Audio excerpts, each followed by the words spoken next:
Bismillahirrahmanirrahim. Assalamualaikum warahmatullahi wabarakatuh. Waalaikumsalam warahmatullahi wabarakatuh. Panjang mukadimah, hari ini kita akan membahas terkait dengan korupsi, yaitu mata kuliah pendidikan anti korupsi. Nah, kita ketahui korupsi itu adalah bagian dari extraordinary crime, yang menartikan korupsi itu adalah kriminal yang sangat luar biasa.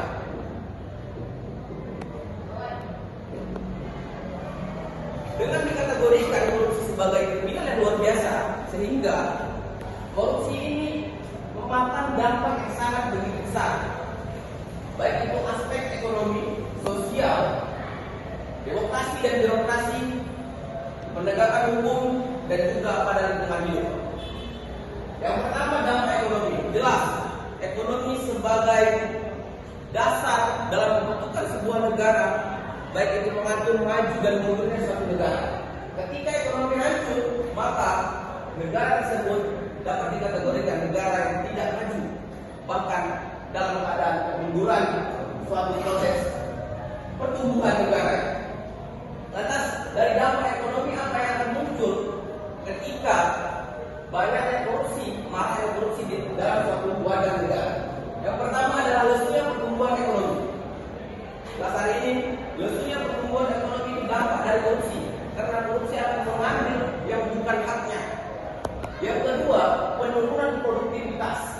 Dan yang ketiga, rendahnya kualitas barang dan jasa dikarenakan perihal korupsi tersebut.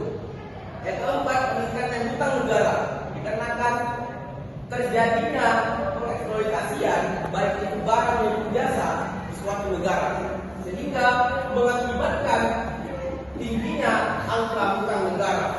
Dan yang kelima, menurunnya pendapatan. Lantas yang kedua, dampak sosial. Sosial ini adalah suatu hal yang begitu besar juga di kalangan masyarakat, sehingga sosial ini akan menjadi hal yang salah satu pokok penting dalam kemajuan suatu negara. Ketika sosial sudah rusak, maka perhimpunan daripada masyarakat akan tidak sejahtera. Ya, salam untuk teman-teman yang lain berhadir. Yaitu yang pertama, mahalnya harga jasa dan pelayanan publik. Ini menjadi dampak dari korupsi. Dan yang kedua, penurunan kemiskinan terhitung lambat. Kenapa? Karena orang yang kaya akan semakin kaya, orang yang miskin akan tetap miskin. Ketika korupsi itu masih langgeng di tengah-tengah masyarakat. Yang keempat, meningkatnya kriminalitas. Dikarenakan angka kemiskinan yang begitu tinggi, maka kriminalitas akan semakin meningkat. Yang ketiga, ada dampak demokrasi dan birokrasi. Hari ini di negara Kesatuan Republik Indonesia memakai sistem demokrasi dalam pemerintahannya, sehingga demokrasi terhitung cacat, demokrasi terhitung disederai ketika maraknya perilaku dan tindakan-tindakan korupsi yang dilakukan pemerintahan. Maka apa dampak dari korupsi untuk demokrasi kita, bahkan birokrasi?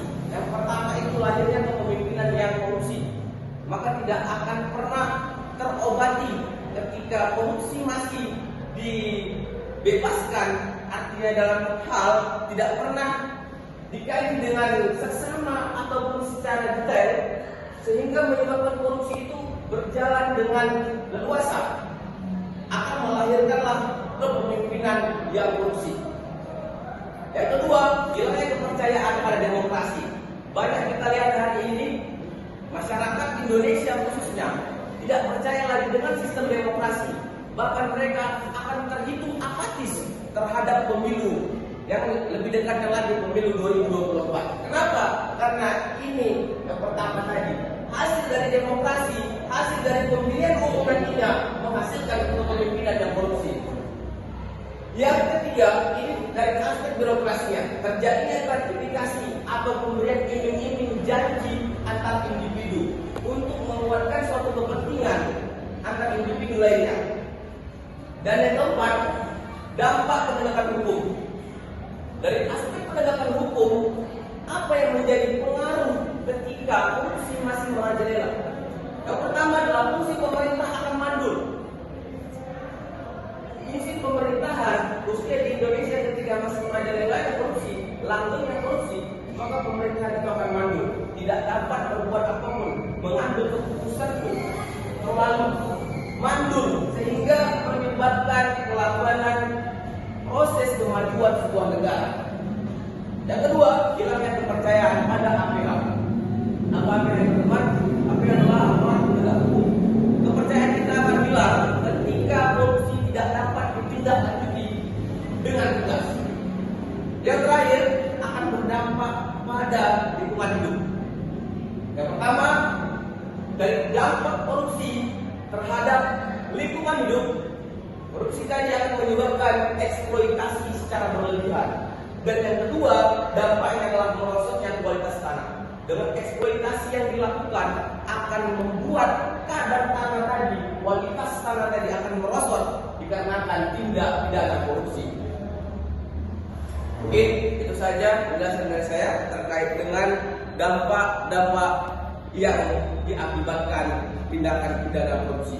Terima kasih. Assalamualaikum warahmatullahi wabarakatuh.